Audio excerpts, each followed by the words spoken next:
Alright, hi guys, welcome back. So, today's been a pretty fun day. Following the news cycles, which has really been ironic as crap, to be honest with you. Alright, we're gonna start right here right now in Arizona. Arizona. They proved there was so much fraud going on in that state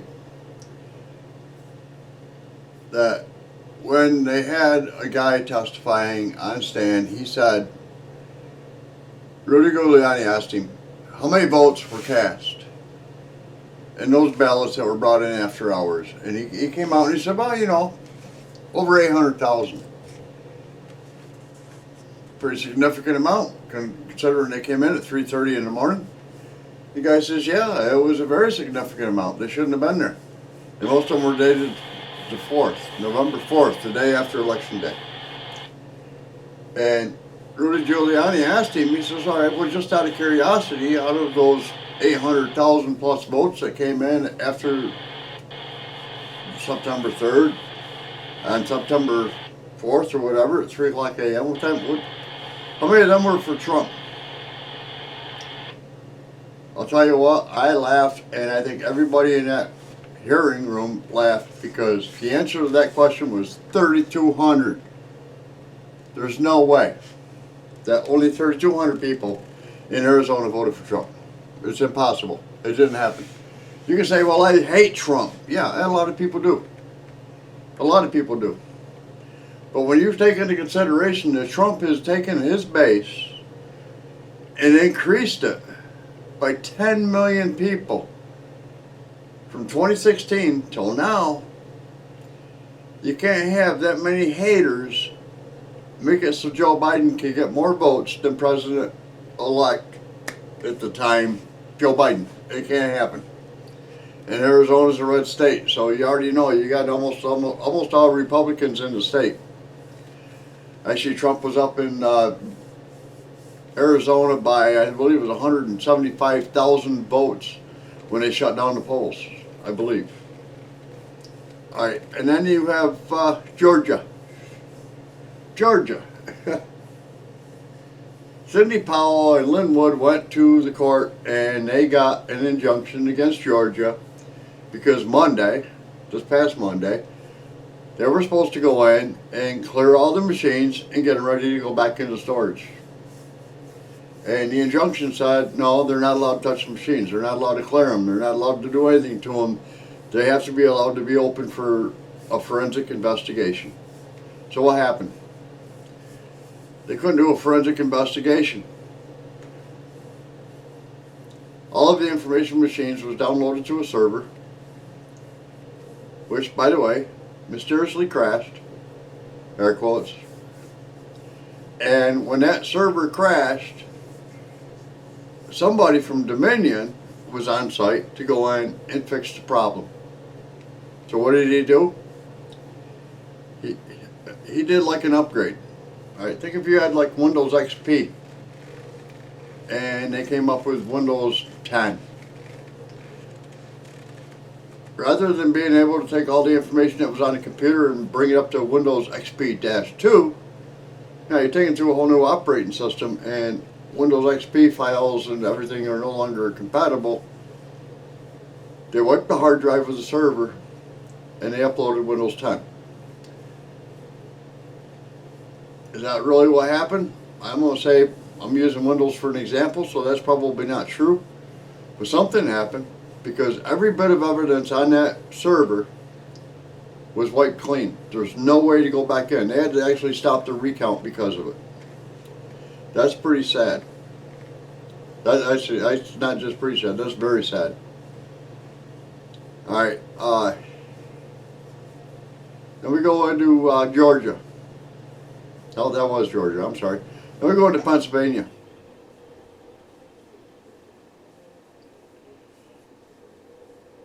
Pennsylvania's problem is it wasn't just people voting. It was poll workers taking votes, and some of them weren't even real votes, and running through the machine multiple times, because you couldn't have any GOP overseers, again air quotes, to see what was going on with the actual counts. These guys were more than 20 feet behind and held in corrals. I mean, they were like, "Psh, you're a cow. Get back there. You belong back there." Or a sheep. Get back there. You belong back there. You can't see what we're doing. But they did see them running these multiple votes through the machines. Some of them came in as military votes. They said they had 5,000 military votes. And out of those 5,000 military votes, they counted 25,000 people that voted for Biden. So that's illegitimate all on its own. I don't care how you look at it.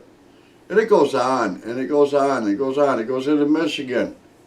Right now in Michigan, it's going on the air right now. In Michigan, you got people from the United States Postal Service telling you that I had to park my truck, drop my trailer, and drive away. And when I went back to pick up my trailer wasn't even there anymore. You've had others in there going, yeah, there was a massive mail drop that happened at 3:30, between 3 o'clock and 4 o'clock in the morning. And it was questioned.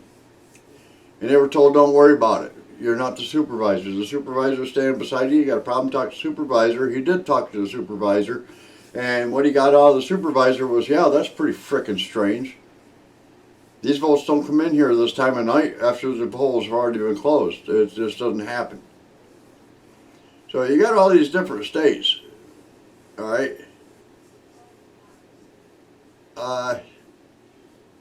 Then we go to Nevada. In Nevada, Dominion set the security levels so low on their machines that they're supposed to check for signatures to make sure they match. They're supposed to check this, they're supposed to check that. Addresses, the whole 9 yards, and nothing was checked. Nothing.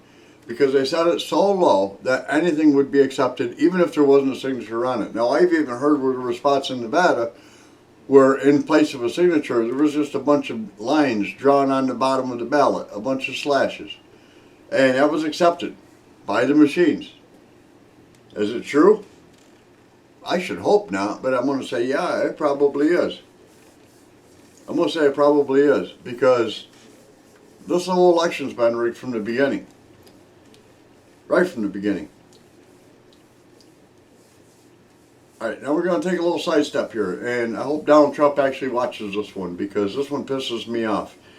He wants to eliminate Section 230, which is the protections for Facebook, Twitter, Google, and Google's enclave there of YouTube.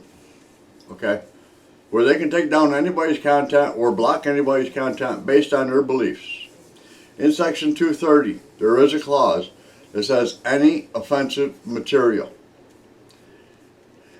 I'm a Republican, conservative, alright? If I publish a video, which I'm doing right now, if I publish a video and I post it to their platform, and they don't like the content of my video, they have the right to block you from seeing my video. My content's irrelevant at that point. So that's bad for them. Okay, and I agree. Something needs to be done about Section 230. But I don't believe that that's the part that needs to be, I don't think it needs to be abolished. I think it needs to be controlled. Take these platforms, YouTube, Facebook, Twitter, Google, and totally eliminate the ability of them to politicize their platform. Because a Democrat may say something I say is offensive, and because they're Democrat as well, they can say, okay, that was offensive, block it, nobody can see it. I don't think that's the right answer. I really don't. I think being able to, same thing is happening with COVID. A doctor comes out and says, I found evidence that what everybody's saying isn't true. He gets blocked. Why? Because it doesn't fit the narrative. Screw the narrative. I think that the best way to do this would be just to say, okay, if a platform becomes politicized in any shape, way, or form, where they're blocking content of conservatives, Republicans, I don't care. Maybe they could be run by a conservative or Republican like Parler or like Rumble or like BitChute. If they were to block a Democratic post, I would say, yeah, that's wrong. I mean, I'm fair game either way. But they shouldn't be able to do that. I think that is a very, very bad problem with it. So, Mr. Trump, if you're listening to me, I think you're wrong. You don't want to abolish this rule or this law. What you want to do is get it rephrased, remove the offensive material part of it. Everything else in it, I believe, should stand true. You shouldn't have people going out committing murder and showing it on Facebook, YouTube, Twitter, wherever. I agree with that part of it. So abolishing it's not really a good idea. Alright, and now this is the best part. And right now it's after 7 o'clock at night as I'm recording this, which is kind of sad because I wanted to get it in earlier. Zucker from CNN, he is the CEO of CNN, has been caught by Project Veritas. They have, for the last 2 months, recorded his 9 a.m. phone calls. How they did it, I don't know. Was it legal? I don't know. Somebody apparently included them into this phone call because they were on the phone with him this morning and told him what was going to be going on. Might have been yesterday morning, but told him what was going on.